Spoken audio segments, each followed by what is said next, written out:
Hello, everyone. Welcome to today's webinar with Ocean Networks Canada. We'll introduce our team here. My name is Tessa Owens, and I'll be helping moderate today's session. We also have Louisa, and she's right there, and she's going to be helping with our interactivity today, and she'll also be able to help answer all questions that you might have on the chat. So if you're having issues navigating Zoom, you can throw a message in the chat, and Louisa will be sure to help you. And we also have Dwight, who will be our speaker today. Before we begin, I'm going to quickly introduce the upcoming webinars that we have as part of this series and give you more context on why this series is happening and what our aims with this series are.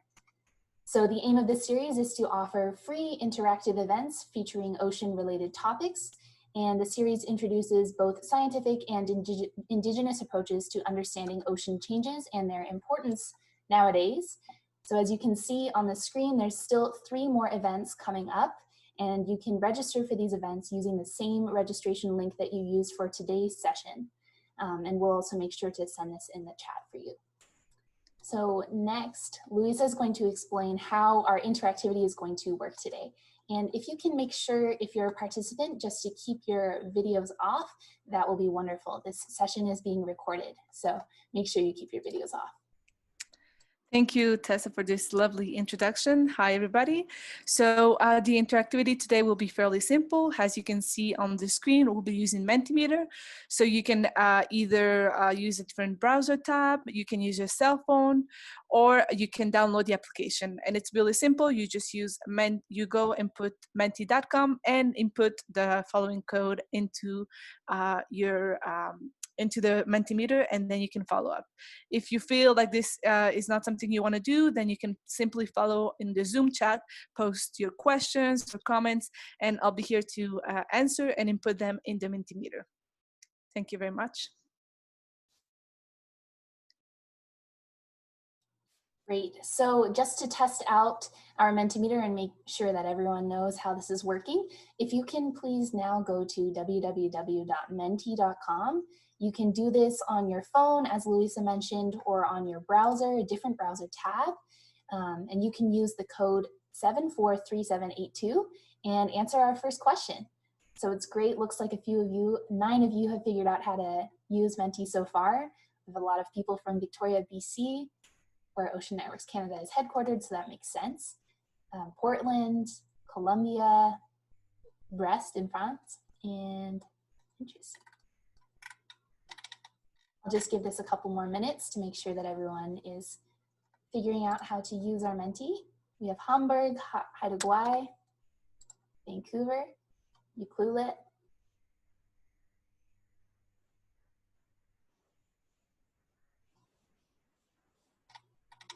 Great, so we have 15 responses. For the people who are just joining our webinar a few minutes late, we are using Mentimeter today in order to facilitate more interactivity with the people in the audience. So if you'd like to participate, you can do so by going to menti.com and using the code that's shown here on this slide. And we'll be using this throughout our presentation. We'll make it very clear when it's time to switch to a Menti. Moss Landing, California. Barcelona, wow, Glasgow. Participants from all over the world, this is wonderful to see. And if you're just joining now, make sure to keep your videos off, as we may record today's session and post on our public YouTube channel. Perfect. All right, so I think I will introduce our speaker today and we'll get started. Thanks everyone for participating in the Menti. All right, so it's my pleasure today to introduce Dwight Owens, who's our speaker. He is a User Engagement Officer with Ocean Networks Canada in the User Services Department. He holds a Master's in Educational Technology and a Bachelor of Arts in Chinese Language and Literature, both from the University of Colorado. He is fluent in Mandarin, if you were wondering. He brings over 25 years of experience in science-related educational media to Ocean Network Canada, which he joined in 2008. And he's also a volunteer for the University of Victoria Speakers Bureau, where this presentation originally came from.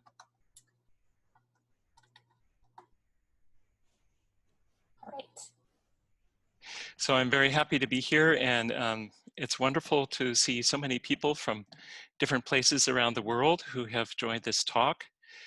For me, this is my first time to do a live webinar, so a new experience. And I wanted to start off by just explaining the title of this talk, which comes from a quote by the renowned oceanographer Jean-Pierre Gattuso, who wrote that by the end of this century, the oceans will become hot, sour, and breathless. So I'll be talking about how the oceans are getting warmer, they are becoming more acidic, and they're losing oxygen. And I'll be speaking at a kind of a very high level, giving a broad overview of these very large and significant issues. But the question that comes up is, what can we do? And in fact, there are many good things that are already happening. So before I start, I would just like to acknowledge with respect the Lekwungen peoples on whose traditional territory the University of Victoria stands, and the Songhees, Esquimalt, and Wasanich peoples, whose historical relationships with the land continue to this day. I live in Esquimalt territory, and I feel very fortunate and happy to be living in this place, this very special place, as a guest. But I haven't always lived here. In fact, I was born and raised in places far removed, mountainous areas far removed from the ocean. But the oceans are an attraction for me, and I've long been interested in the oceans. Somehow they make me feel more alive, awaken a wild instinct. So what do the oceans mean to you? And I'm going to turn this question over to Tessa, which we'll ask you in Menti. Great, so this is another Menti question. Looks like some of you have figured this out. That's wonderful. So if you joined late, again, we're using Menti to facilitate some interactivity today, and you can participate by going to menti.com on your phone or browser and entering the code that you see at the top of the screen. So it looks like the ocean means life, a space to breathe, beauty, infinity, movement, power.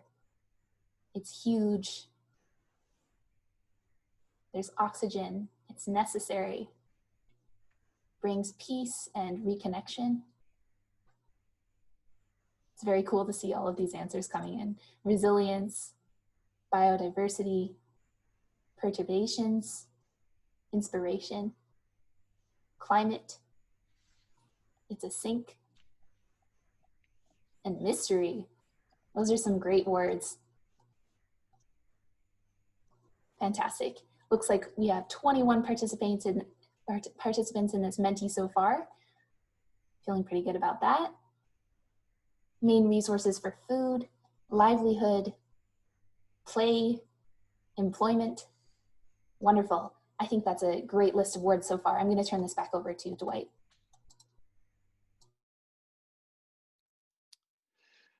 All right. Let me just bring this back up here. So the oceans really mean so much to all of us, and I would like to share a short clip here. This is from Dr. Sylvia Earle, and she is a very prominent spokesperson for the oceans. And she won the TED Prize several years ago, and in this short clip, she's describing the importance of the oceans for us. The poet Auden said, "Thousands have lived without love, none without water." 97% of Earth's water is ocean, no blue, no green. If you think the ocean isn't important, imagine Earth without it.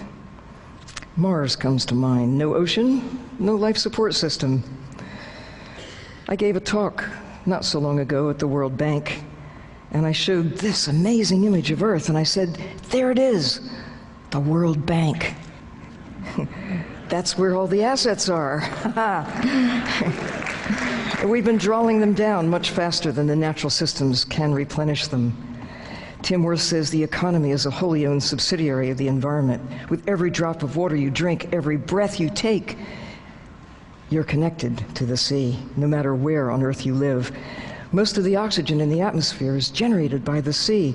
Over time, most of the planet's organic carbon has been absorbed and stored there, mostly by microbes.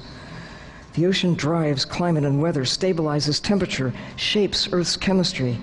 Water from the sea forms clouds that return to the land and the sea as rain, sleet, and snow, and provides home for about 97% of life in the world, maybe in the universe. No water, no life. No blue, no green. I really like the way she summarizes at the end. No water, no life.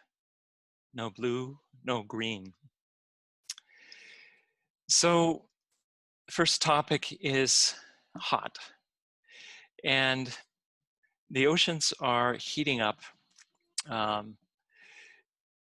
And as you can see in this animation, that extends from 1880 to 2019, the whole planet is in fact heating up.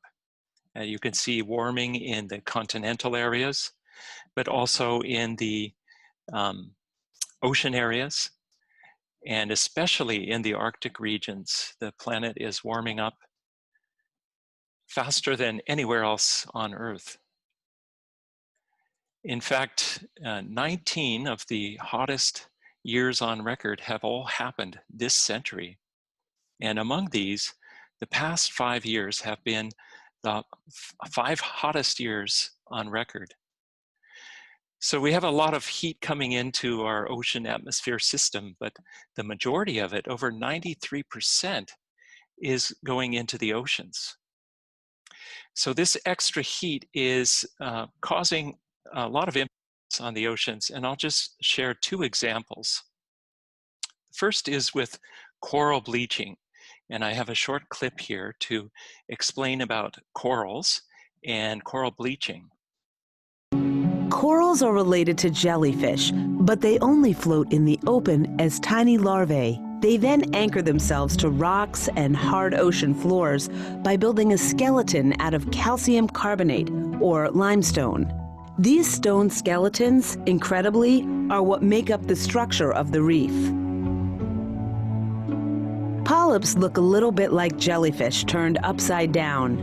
At night, they send out tentacles to catch little bits of drifting food. But this is not how coral polyps get most of their energy.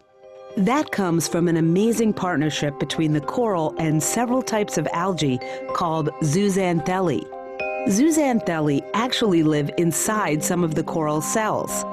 Like plants, they convert the sun's light into food that gives the coral the energy to grow, reproduce, and build its stony skeleton. They also give corals their beautiful colors. The body of a coral polyp is actually almost transparent. When a coral has a healthy amount of red, gold, or many colors. But when a coral gets stressed, mainly due to high temperatures, the coral expels the algae. Without the algae, the coral bleaches. It loses its color, and more importantly, its main source of food. It becomes weak and more vulnerable to things like disease. If the water cools, corals can recover, but too long without the algae, and they'll die. And all over the world, corals are dying more and more often. So indeed, there were large regions in 2015, 2016, 2017, where marine heat waves raised coral bleaching alerts to the Alert 1 and Alert 2 levels. And this was especially the case in the northern parts of Australia's Great Barrier Reef, where there was extensive damage due to a marine heat wave. Here you can see the dead and dying coral being cataloged. So this was in 2015, 16, 17, but now researchers have found that the coral larvae are way down, nearly 90% since the unprecedented bleaching events of 2015 through 2017. So the long-term impacts on the Great Barrier Reef and other coral reefs are unknown, but potentially quite serious. So this is one example, and I'd like to share another example from our part of the world, and this is in the Northeast Pacific. So here you can see a large area of anomalously warm water that was observed in 2015, or 2014 actually, and this is off the coast of the west coast of North America. And researchers referred to this as the warm blob. By 2015, it had moved into coastal regions and combined with an El Nino that was happening at the same time, bringing elevated sea temperatures to the entire west coast from Mexico to Alaska. Now, these two factors, the El Nino and the warm blob, created some significant issues for marine ecosystems on our coast.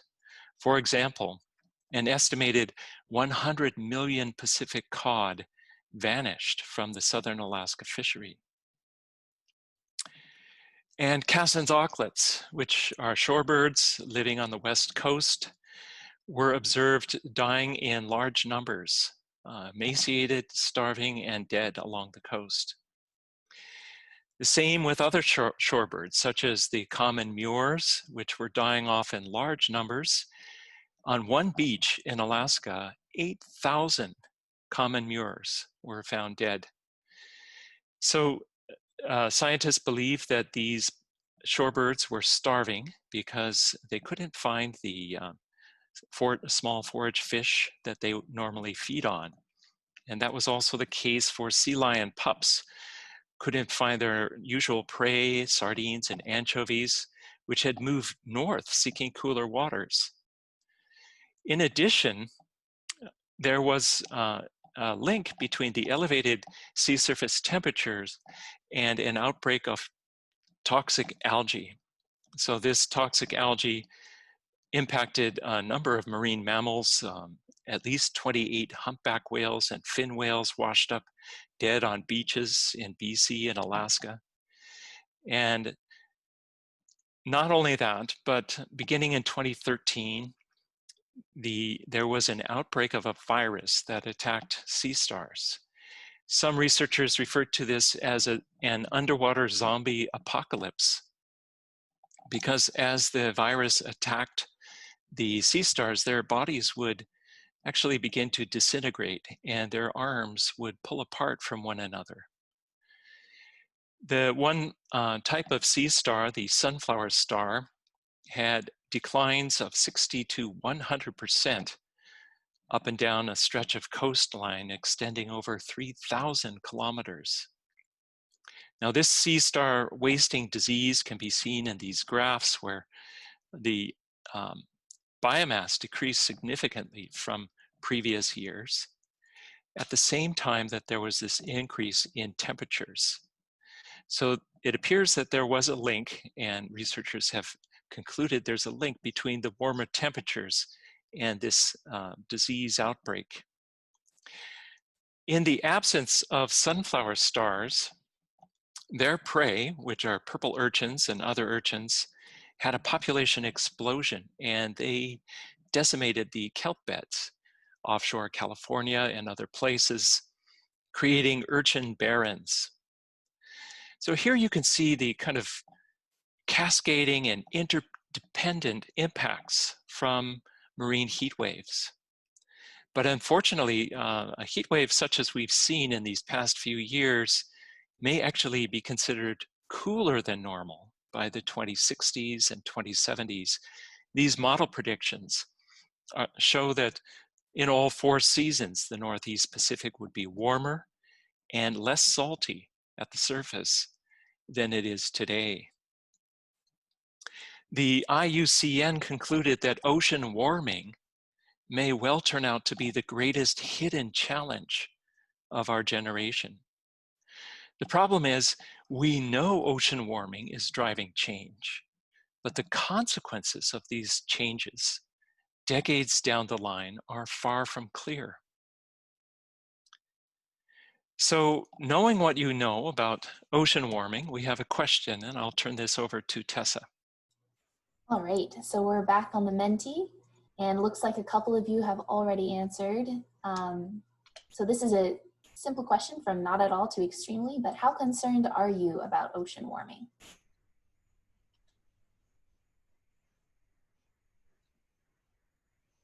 Looks like the most people are somewhere in the high range of this scale.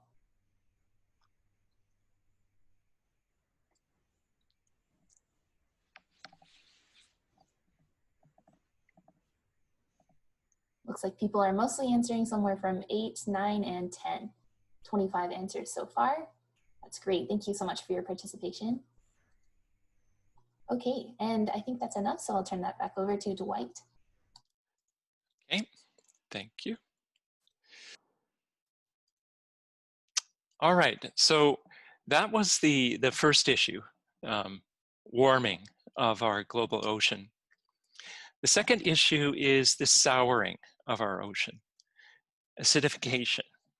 And to put the chemistry into a nutshell, an estimated 30% of carbon dioxide that we have emitted since the beginning of the Industrial Revolution has actually been absorbed into the oceans. And when CO2, carbon dioxide, mixes with water, H2O, it forms carbonic acid. But this molecule is unstable and readily releases an extra hydrogen ion. Let me just turn on my pointer here. Extra hydrogen ion, and leaving behind a bicarbonate ion. Now these hydrogen ions, they're charged, and they will scavenge carbonate to form more bicarbonate. Now the issue with this is that it lowers the availability of carbonate to bind with calcium to form calcium carbonate. And calcium carbonate is a key building block for the skeletons of many marine organisms. This is the pH scale, which you're probably familiar with, ranging from very acidic battery acid at the top of the scale, very alkaline sodium hydroxide at the bottom of the scale. Ocean water varies by depth and region. It could average in the surface to 8.1, but that number is falling to lower pH. It's changing. Human blood fits within this range 7.35 to 7.45. And it turns out that we are quite sensitive to changes in pH. If our pH drops below 7.35, for example, we could experience acidosis, which has many serious and significant symptoms. And it's not just us who are sensitive to changes in pH. Organisms living in the ocean are also sensitive. So I'm going to shift gears for a moment, and let's take a trip back in time.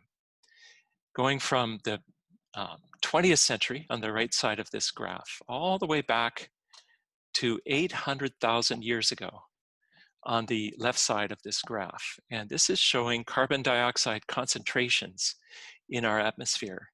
You can see a pattern of rising and falling CO2 over this period, but it never really drops below 170 parts per million, nor does it rise above 300 parts per million over this entire 800,000 year period. Well, in 2013, for the first time in over 800,000 years, we exceeded 400 parts per million of CO2 concentration in our atmosphere. Zooming in to the past 3 centuries, we can see that there was a gradual increase followed by a very rapid increase since the 1950s. And zooming in just to the past 2 years, you can see that there's an annual pattern of falling and rising CO2, but year over year, the overall concentration is going up. And just this May, we exceeded 417 parts per million of CO2 concentration in our atmosphere. These graphs are showing the past few decades in the oceans, and as atmospheric CO2 rises, so does the oceanic CO2. As CO2 rises in the ocean, pH falls, as does the concentration of carbonate ions. So here you can see the impact over time of CO2. This is happening globally, but I'll show one example. This is from the Sea of Japan. These graphs are going from 1965 to 2015. And they're showing pH at the surface, 300 meters, 400, 500, all the way down to 2,500 meters depth in the Sea of Japan. And if you look at these curves, you can see that at every depth, the curves are falling. pH is falling, which means the ocean is becoming more acidic at every level. And it's not just limited to the Sea of Japan. This is a global phenomenon. So we've been looking at decades, we've been looking at centuries, we've been looking at a period extending back 800,000 years. Another group of researchers looked back 300 million years, and they concluded that the current rate of CO2 release stands out as capable of driving geochemical changes, potentially unparalleled in at least the last 300 million years of Earth history, raising the possibility that we are entering an unknown territory of marine ecosystem change. We're really at a fork in the road here, and we need to decide, do we want to take this blue path, shift to a low carbon future, or do we want to take the red path, which is business as usual? If we choose this red path, there will be tremendous impacts for the ocean. I'll just share a couple. For example, pteropods, also known as butterfly snails. These are a very small planktonic snail, but a very important food source for salmon, mackerel, herring, and cod. But pteropod shells are very thin, and they will dissolve in conditions predicted for the Southern Ocean just at the end of this century. What will happen to food chains and ecosystems when the pteropods disappear? Here's another example. These are one-day-old oyster larvae from the same parents. And it's easy to tell just by looking which was hatched in unfavorable pH or CO2 waters.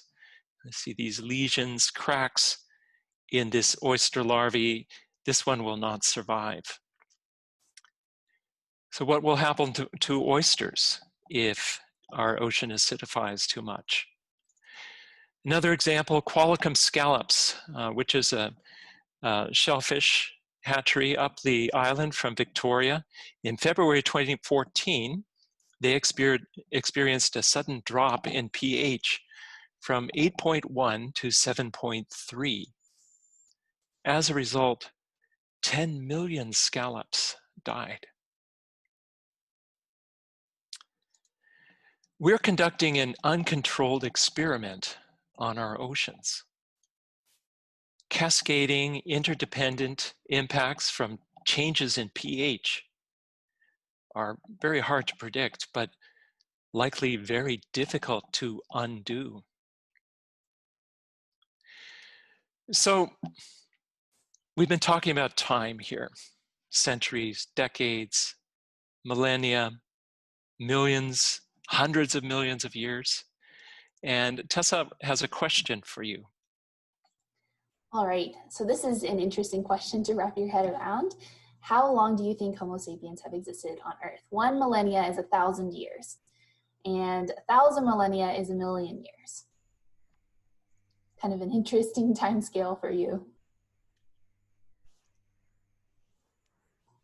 Okay, 57.8 millennia, 48.2, That's about 48,000 people are saying. Okay, interesting. 57,000, 123,000. Very interesting. We have 16 responses so far. People are a little more shy. This is a hard question. 121 is the average now. Someone answered all the way at the top of our scale. If people were tectonic plates, maybe. All right, very interesting. Okay, I'm gonna turn it back over to Dwight. And I just want to mention before I do this, that we are going to have a Q&A at the end of this session. So once we end, hang around, and if you have any lingering questions about any of the content that we've covered, feel free to stay put for that. So back to you, Dwight. Okay, thanks, Tessa.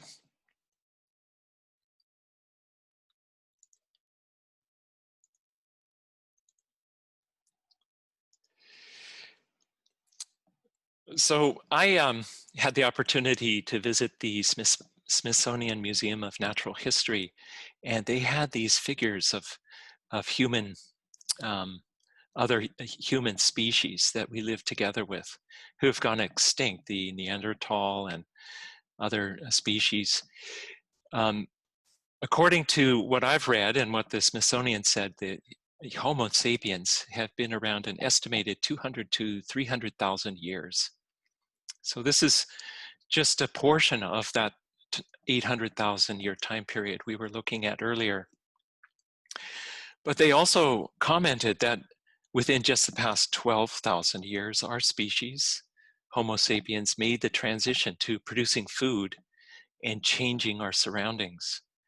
And really these tremendous changes that we're seeing in our atmosphere and ocean have been triggered just in the recent centuries. So that was the second topic about acidification. And now breathlessness. So I'm gonna actually stop the share here for a sec. And ask everyone to just take a deep breath. So take a breath. Okay, now take a second deep breath.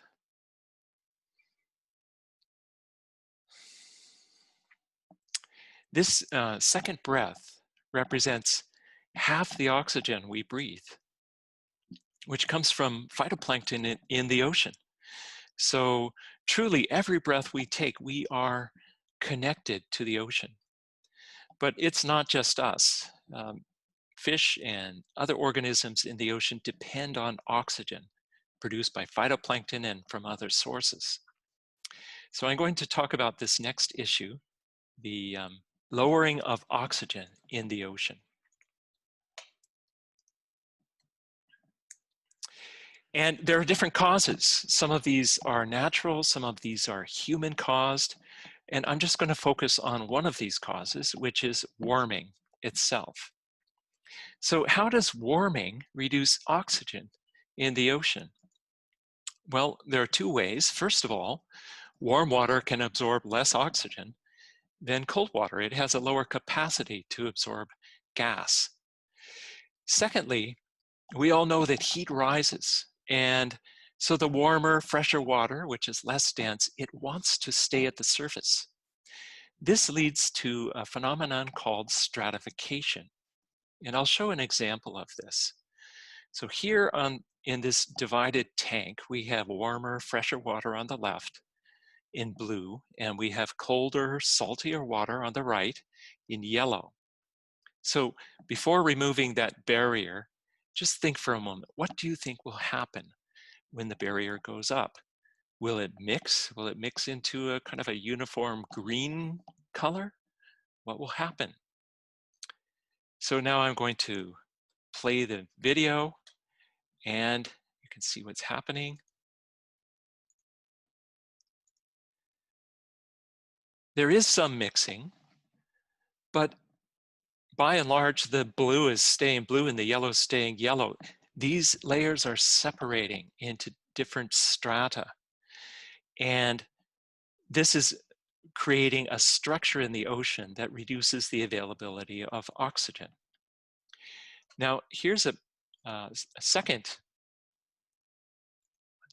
Here's a second video, and we have the same divided tank.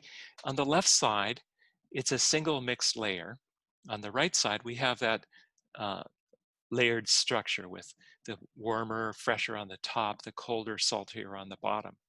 And we're going to turn on the fan and create wind and see what happens when the wind blows across the top. Will it mix the water? So here you can see the wind is blowing. There's mixing on the left side all the way down, but the right side really only mixes within that blue layer. It doesn't extend into the yellow layer where the nutrients may be in the deeper ocean. This mixing also prevents oxygen from getting mixed down into deeper levels of the ocean. Now, oxygen loss in the ocean is already happening. And this map shows time frames when oxygen decline due to climate change is expected to become detectable. The colors indicate time periods. The 2000s over on the left, all the way up to 2100 in pink on the right.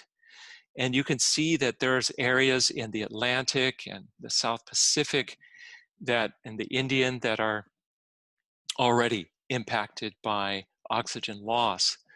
But there are large areas in the Pacific that will be impacted by the 2030s and 2040s. Now, lowering of oxygen has all kinds of impacts.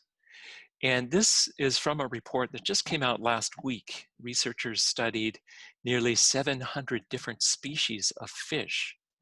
And they found that oxygen loss has the greatest impact on the embryo stage of the fish life cycle and the spawner, the pregnant stage. For these two stages, they need more oxygen. They have a higher oxygen demand. And as oxygen levels lower, they will be impacted. This study concluded that 10 to 60% of fish species could be at risk by the end of this century.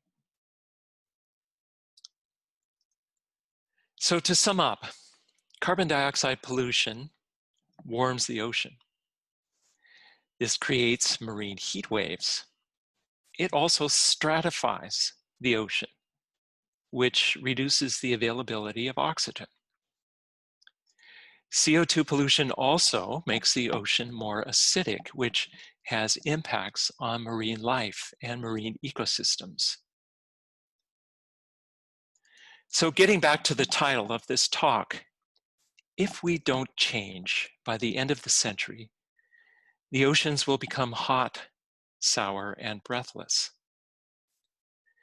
But there's an important word here, if. And I believe actually that we can change. Stephen Hawking wrote something I find very compelling. He wrote that we are at the most dangerous moment in the development of humanity. We now have the technology to destroy the planet on which we live, but have not yet developed the ability to escape it.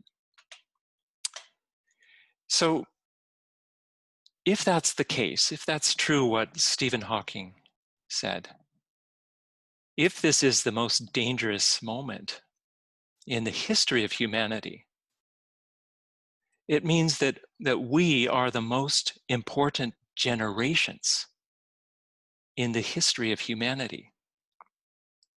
We are the ones who have the opportunity to grapple with these issues and to solve them. So that brings me to the next part. And let me just start the sharing. All right. We actually have a Menti for this part. So before we get into the discussion of what we actually can do about these issues, what do you think we can do? What can we do about these issues? Legislation. I'm also enjoying my ocean oneness background here.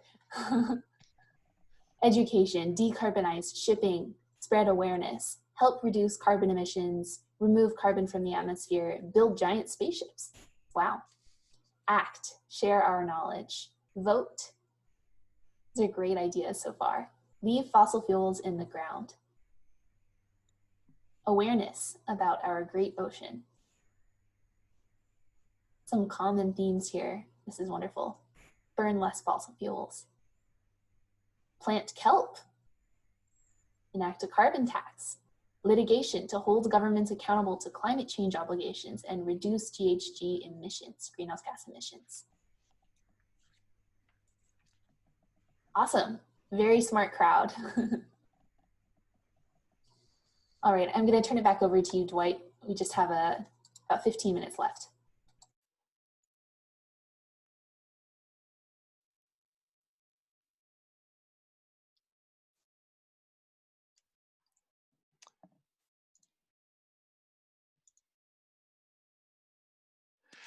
Okay, yeah, I think what this shows is that we all kind of get it. We all kind of understand, and there are many things that we know that can be done. And I'm just going to share a couple more. I'm sure everyone is aware of these things. But the main thing, and many of these answers were getting at this, is to stop burning fossil fuels. And in fact, this shift away from fossil fuels is already underway. Global wind energy capacity is on an exponential growth curve. And globally, wind could supply worldwide electricity consumption 40 times over. Solar PV installations are on an even steeper exponential growth curve. And this is partly because the cost has dropped from, let me bring up my little laser pointer here, from $80 a watt in 1976 to less than 25 cents a watt last year. The cost has fallen so much that in some parts of the world we could see solar panels on grass huts. And I'll just give one example of this change in the carbon or in the solar installations. And we'll look at the country Chile. So at the end of 2013, they had 11 megawatts of installed solar power. By the end of 2016, there were 1.1 gigawatts.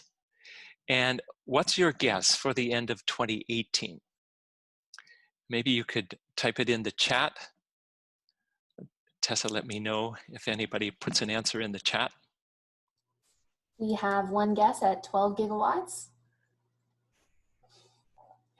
My video is hilarious. Any other guesses from anybody? 10 gigawatts? 20 gigawatts, wow. People are very optimistic here. End of 2018, how about 2.3 gigawatts? Get real, people. Okay, but what about ongoing as of today in Chile, solar installations? What are people's guesses?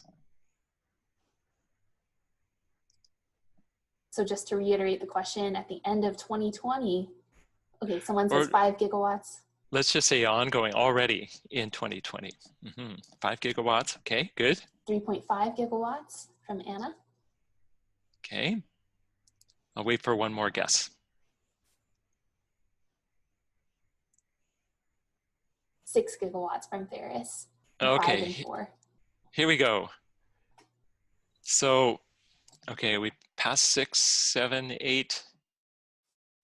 That bar is going up. And estimated 16 2/3 gigawatts approved or under construction. So this is what exponential growth looks like. It's happening faster than we realize. The other part of the equation is storage, battery storage. It's been growing the past few years, but the future increases are going to be tremendous. More and more car makers are going electric. And even during the coronavirus lockdown, with the reduction in air pollution in many areas, people are even more encouraged to buy electric cars than before. So what kind of actions can we take? And I think all of us can find something that we could do to reduce our carbon footprint. We could consider different types of transportation, low carbon and healthy transportation. We can get an audit of the energy use in our home and improve it, make our home more efficient. We can choose to buy local food that's not shipped halfway around the world. And we could eat less meat because meat, especially beef, has a very high carbon footprint. We can do more to support indigenous peoples for two reasons. One reason is that indigenous people often find themselves on the front lines of massive carbon extraction projects, mining and drilling operations, and they need our help.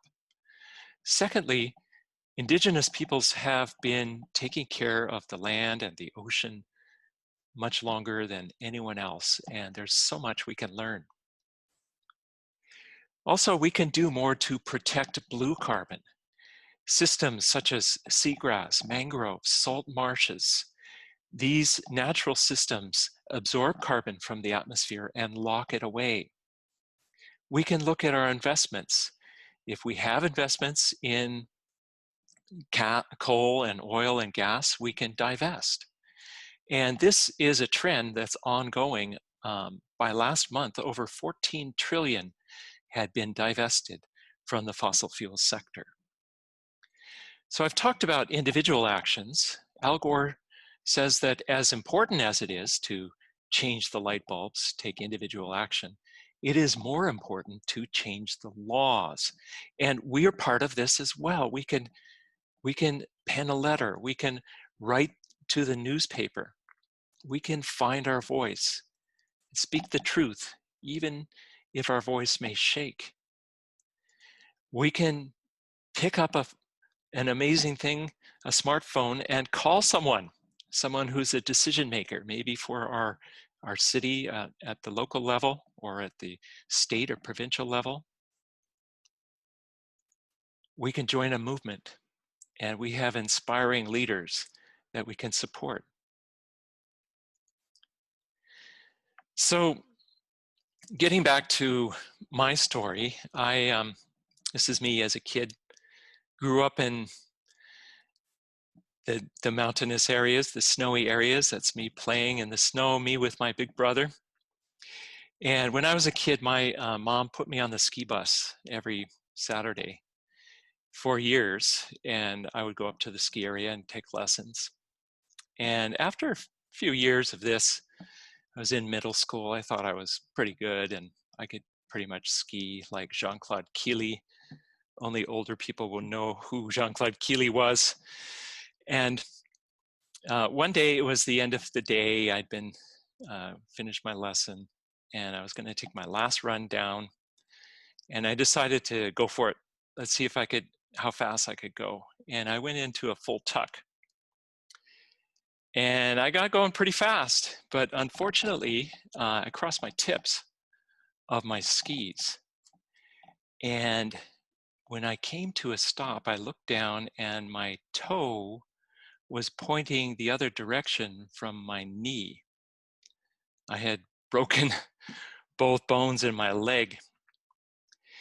But what's interesting was I couldn't accept what my eyes were telling me.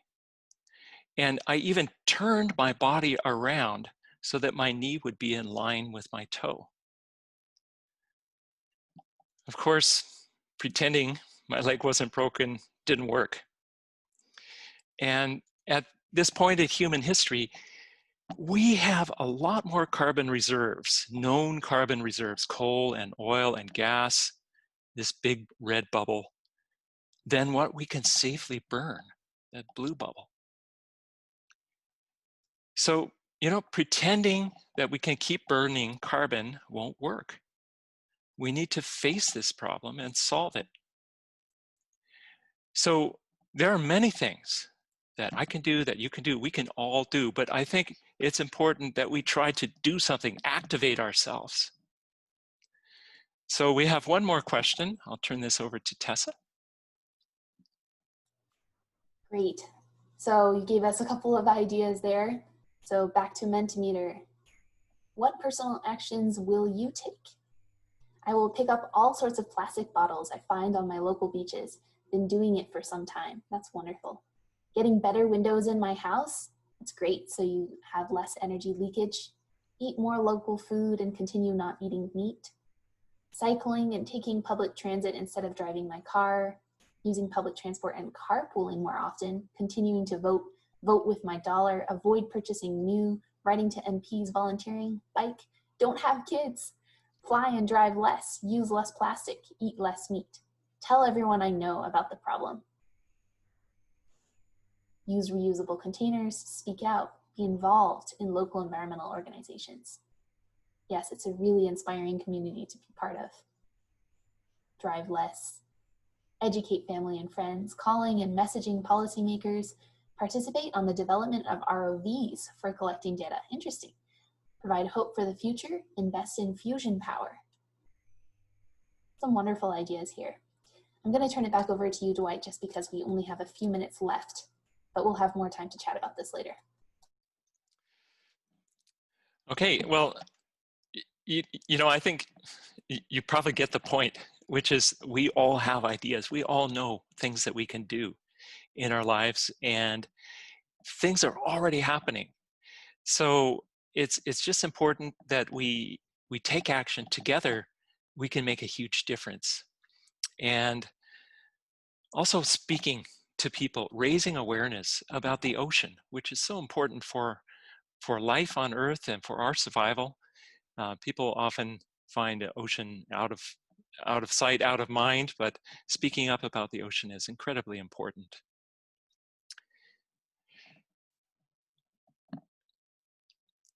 So I think that's all I have to share for now, and I'll turn this over to Tessa. Great. So thank you so much for participating today. Hang in there if you have questions that you'd like to put or listen to other people's questions and answers. But also we hope that you'll continue to stay connected with Ocean Networks Canada. Beyond the remaining sessions in our webinar series, we have lots of things happening all the time. You can follow along on our website. Dad, if you can minimize the Zoom group chat. Thank you. Okay, the Ocean Data Portal, Oceans 2.0, you can also get some data to use for research of your own. You can also follow along on our YouTube channel, our Twitter, or our Instagram. We have an email account, which is learning@oceannetworks.ca if you'd like to connect with us directly that way as well. And one of our recent partners that we've worked with is the Virtual Blue Decade, which is a free virtual platform that brings the ocean, biodiversity, and climate action communities together.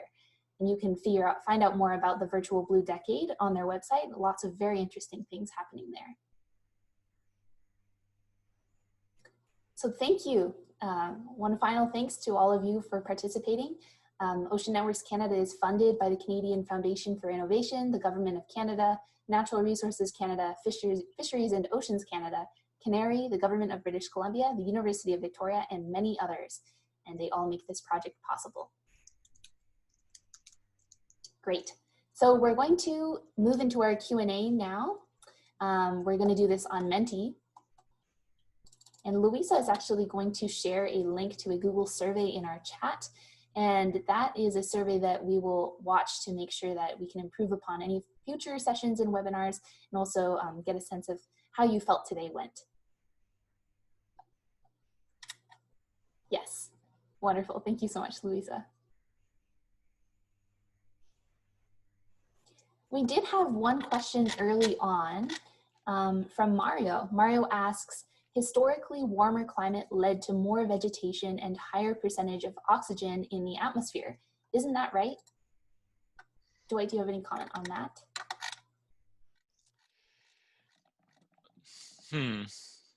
Well, you know, oxygen is comprises a very large percentage of our atmosphere, something 23%, or it's a huge percentage. And you know, early in Earth's history, there was no oxygen, and the oxygen was generated by aerobic microbes or anaerobic microbes at the beginning.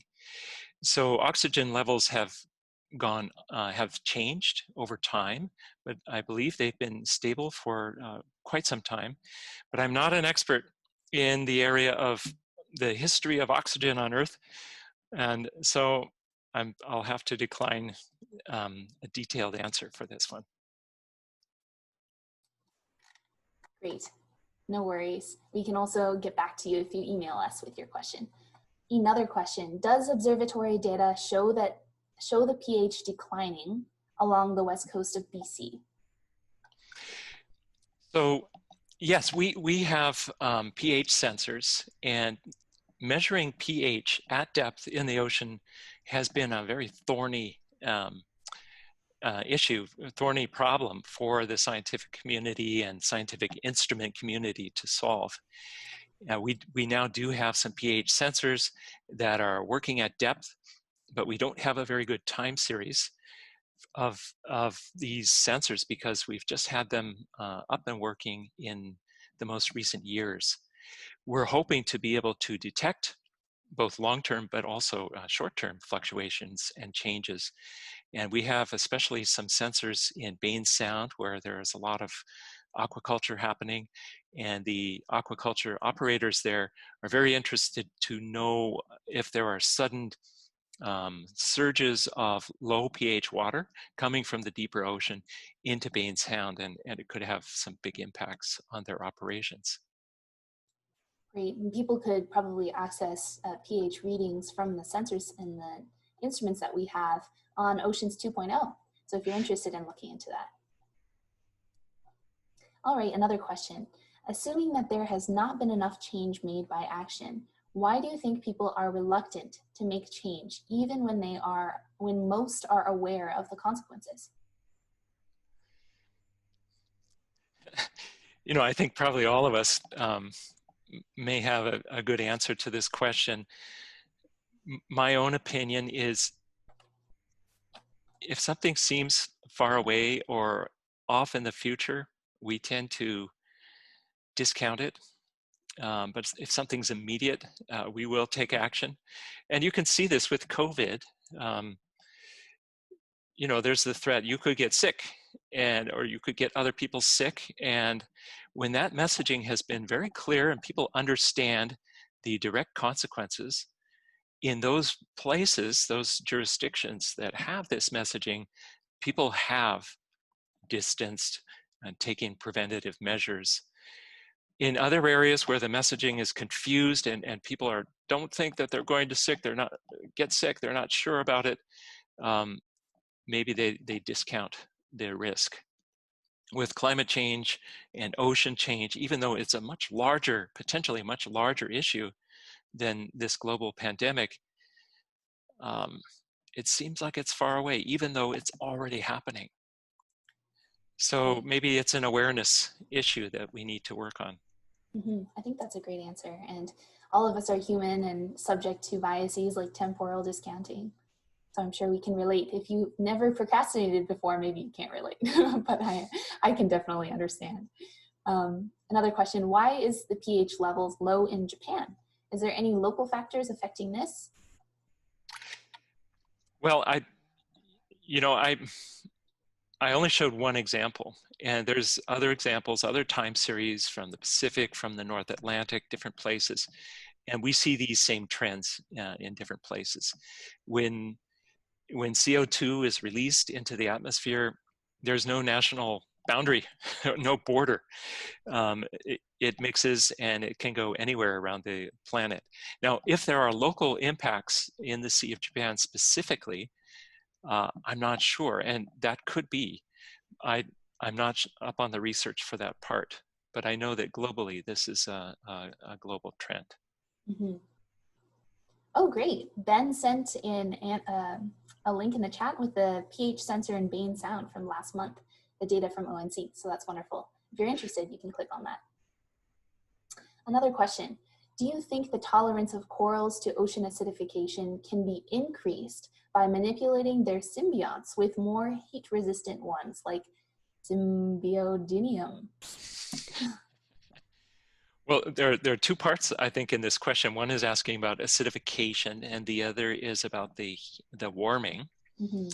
And the warming part, some research is showing that there appear to be some species of corals that are more resistant to the heat and are able to adapt.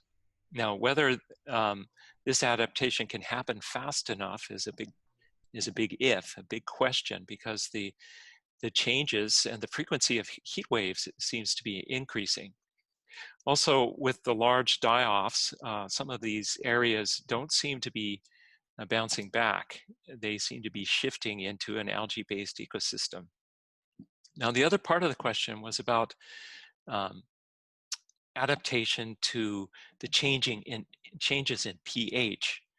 And I'm not an expert knowing about these various symbionts, and it could be that different manipulations or different species that we help to support or introduce, maybe they could help. But I'm not up on the research, so I can't go further than that. All right, another question, and we are past midday now in Pacific time. If you have to go, don't feel bad about Xing out, but if you'd like to stay, we will go through the rest of the questions because there's only 3 left. Does ONC have sensors to measure toxic algae? Interesting question. So at present, we do not, but we are in the process of a strategic planning for our science plan for this decade, the 2021 to 2030.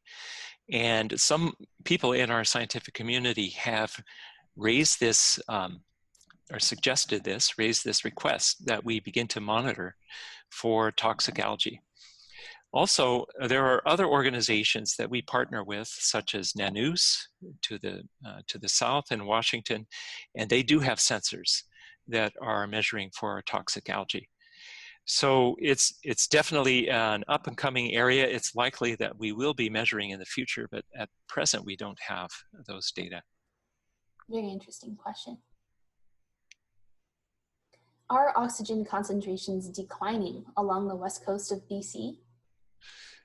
Yes, oxygen levels are declining off the west coast, and we observe this even in our local Saanich Inlet, which is near Victoria, and there have been some time series and some studies that have found that oxygen levels are declining, even in this area that has very low oxygen levels to begin with. And offshore, yes, oxygen levels are declining, and the zone that has higher levels of oxygen is getting compressed, so it's shrinking. Very clear answer for that one. With the ongoing pandemic, some industries had to be shut down. Do you think this, in a way, reduces the amount of carbon dioxide fused into the ocean? Well, there are studies actually on this too. I haven't read them, but I've read the headlines, and there's definitely been an impact from the COVID shutdowns, a reduction in CO2 emissions, but it's a small percentage. I think I saw something like 2% or 3%.